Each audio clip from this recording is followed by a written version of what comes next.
Pernah nggak sih sehari aja tanpa internet? Rasanya kayak ada yang hilang. Internet sekarang udah kayak udara, selalu ada, tapi jarang kita pikirin asal-usulnya. Padahal, di balik layar ada sejarah panjang penuh ide gila, kegagalan, dan momen-momen yang mengubah dunia. Yuk kita telusuri perjalanan epik dari komputer raksasa zaman Perang Dingin, sampai internet jadi bagian hidup sehari-hari. Siap-siap, petualangan digital, dimulai. Balik ke tahun 60-an, dunia sedang berubah dengan sangat cepat. Di Amerika Serikat, teknologi mulai merambah ke kehidupan sehari-hari. Dari komputer raksasa di universitas, hingga alat-alat elektronik yang mulai masuk ke rumah-rumah. Namun, di balik kemajuan ini, ada ketegangan besar yang membayangi. Saat itu, Perang Dingin sedang memanas. Amerika dan Uni Soviet saling berlomba dalam segala hal, terutama teknologi dan militer. Persaingan ini bukan cuma soal siapa yang punya senjata paling canggih, tapi juga siapa yang bisa menguasai informasi dan komunikasi. Ketakutan akan serangan nuklir membuat pemerintah Amerika membentuk ARPA atau Advanced Research Projects Agency. ARPA adalah lembaga riset super canggih yang diberi tugas untuk mencari solusi inovatif agar Amerika tetap unggul di bidang teknologi, terutama dalam hal komunikasi yang tahan banting. Salah satu tantangan terbesar adalah bagaimana menciptakan sistem komunikasi yang tetap bisa berfungsi, meskipun sebagian infrastrukturnya hancur akibat serangan.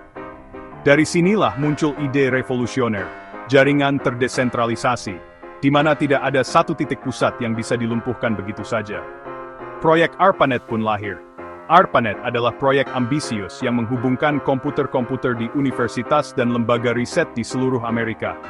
Dengan jaringan ini, para peneliti bisa saling bertukar data dan informasi secara cepat, tanpa harus mengandalkan satu jalur komunikasi saja. Tujuan utama ARPANET bukan untuk hiburan atau keperluan komersial, melainkan untuk memastikan data penting tetap bisa dikirim dan diterima, bahkan di tengah kekacauan atau serangan. Ini adalah langkah strategis untuk menjaga keamanan nasional dan kelangsungan riset ilmiah. Para ilmuwan di ARPA mengembangkan teknologi baru yang disebut packet switching. Dengan metode ini, data dipecah menjadi paket-paket kecil, dikirim melalui berbagai jalur yang tersedia, lalu dirakit kembali di tujuan.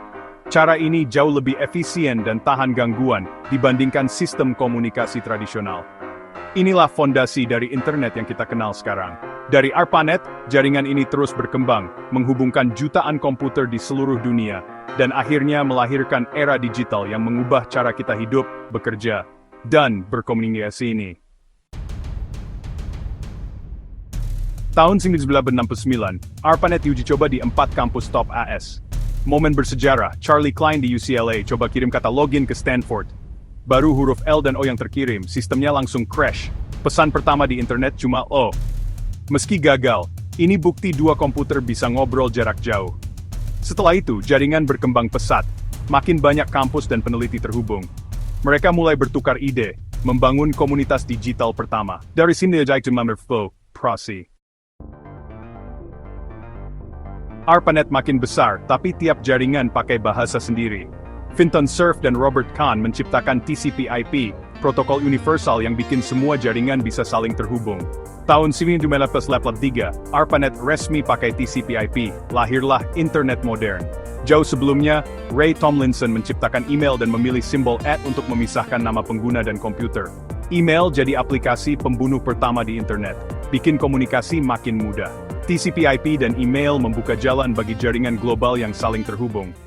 Sejak internet tumbuh tanpa batas. Akhir 80-an, internet masih ribet dan eksklusif, hanya teks tanpa gambar. Tim Berners-Lee di CERN punya ide sistem dokumen saling terhubung lewat hyperlink. Ia menciptakan World Wide Web, HTML, URL, dan HTTP jadi fondasinya. Tahun 1990, website pertama online di Indonesia. www bukan internet, tapi aplikasi yang bikin internet ramah dan mudah dijelajahi. Sekarang, siapapun bisa bikin dan akses halaman web. Berners-Lee merilis ciptaannya gratis, Multiplies Global. Internet pun berubah dari dunia penuh warna dan informasi. Di awal 1990-an, internet mulai merambah ke rumah-rumah. www gratis bikin internet meledak, membuka dunia baru yang belum pernah dibayangkan sebelumnya. Orang-orang dari berbagai latar belakang tiba-tiba bisa terhubung, berbagi informasi, dan menjelajahi dunia maya tanpa batas. Internet bukan lagi milik ilmuwan atau militer saja, tapi jadi milik semua orang. Salah satu pemicu utamanya adalah Mosaic, browser pertama yang menampilkan gambar di halaman web. Dengan Mosaic, internet jadi jauh lebih menarik dan interaktif. Orang-orang jadi penasaran dan ingin mencoba sendiri, sehingga jumlah pengguna internet melonjak drastis. Era .com pun dimulai. Siapapun bisa bikin bisnis internet, dari Amazon yang menjual buku secara online, sampai Yahoo yang jadi direktori web terbesar. Banyak anak muda bermimpi jadi miliarder digital, dan startup bermunculan di mana-mana. Dunia bisnis berubah total, semua berlomba-lomba jadi yang terdepan di dunia maya. Tapi, di balik euforia itu, banyak juga yang gagal total. Banyak perusahaan .com tumbang karena hanya mengandalkan ide tanpa model bisnis yang jelas. Ledakan.com jadi pelajaran pahit. Inovasi saja tidak cukup, harus ada pondasi bisnis yang kuat. Pelajaran penting dari era ini, website keren dan teknologi canggih harus didukung oleh bisnis yang sehat dan strategi yang matang. Banyak yang jatuh bangun sekian, tapi dari kegagalan itu, lahir inovasi baru yang lebih kuat. Di tengah hiruk-pikuk dan kekacauan.com, Google lahir dengan algoritma PageRank yang revolusioner. Algoritma ini mengubah cara kita mencari informasi di internet, membuat hasil pencarian jadi lebih relevan dan akurat. Google membawa harapan baru di tengah kekacauan digital. Google pun perlahan jadi pintu utama ke lautan data internet. Orang-orang mulai mengandalkan Google untuk mencari apa saja, dari tugas sekolah, berita terbaru, sampai belanja online. Internet terasa lebih mudah diakses dan bermanfaat. Internet pun berubah drastis, dari sekadar direktori yang membingungkan, menjadi mesin pencari pengetahuan yang efisien. Cara kita berinteraksi dengan informasi pun ikut berubah, lebih cepat dan praktis. Nama Google sendiri sebenarnya salah eja dari Google. Angka 1 diikuti 100 nol, melambangkan ambisi mereka untuk mengorganisasi informasi dalam jumlah tak terbatas di seluruh dunia. Setelah .com bubble pecah, internet mulai memasuki masa kedewasaan. Dulu, internet hanya digunakan untuk browsing sederhana, email, dan chatting di warnet. Namun kegagalan .com bubble justru menjadi titik balik. Infrastruktur mulai diperbaiki, kecepatan meningkat, dan masyarakat mulai melihat potensi internet yang jauh lebih besar dari sekadar alat komunikasi. Perlahan, internet menjadi bagian penting dalam kehidupan sehari-hari, membentuk fondasi untuk inovasi yang akan datang. Era media sosial dan smartphone benar-benar mengubah segalanya. Facebook dan YouTube memperkenalkan cara baru untuk terhubung dan berbagi, sementara iPhone membawa internet ke genggaman kita. Kini, hampir semua orang bisa mengakses informasi, berkomunikasi, dan berkreasi di mana saja, kapan saja. Internet menjadi semakin personal dan interaktif, membentuk budaya digital global yang belum pernah ada sebelumnya. Kini, Internet of Things atau IoT menghubungkan benda-benda sehari-hari ke jaringan. Mulai dari lampu rumah, jam tangan pintar, hingga mesin pabrik, semuanya bisa saling berkomunikasi dan berbagi data.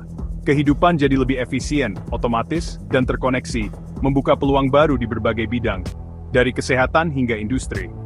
Di balik semua data itu, kecerdasan buatan atau AI menjadi otak yang mengolah dan menganalisis informasi. AI membantu kita memilih film, mengemudikan mobil otonom, hingga mengatur logistik secara otomatis. Dengan kemampuan belajar mandiri, AI terus berkembang, membuat teknologi semakin pintar dan responsif terhadap kebutuhan manusia. Metaverse kini hadir sebagai dunia virtual 3 dimensi, di mana kita bisa berinteraksi, bekerja, dan bermain sebagai avatar digital. Batas antara dunia nyata dan maya semakin tipis. Di Metaverse, kolaborasi, hiburan, dan bahkan ekonomi digital berkembang pesat, menciptakan pengalaman baru yang imersif dan tanpa batas. Melihat ke depan, internet kuantum menjanjikan kecepatan transfer data yang luar biasa, dan tingkat keamanan yang belum pernah ada sebelumnya. Teknologi ini akan merevolusi cara kita berkomunikasi, menyimpan data, dan memecahkan masalah kompleks, membuka era baru dalam dunia digital. Dari pesan Elo pertama di ARPANET hingga dunia metaverse yang canggih, evolusi internet adalah perjalanan panjang, penuh inovasi. Setiap era membawa tantangan dan peluang baru, membentuk masa depan yang semakin terhubung. Kini, kita berada di ambang babak baru petualangan digital.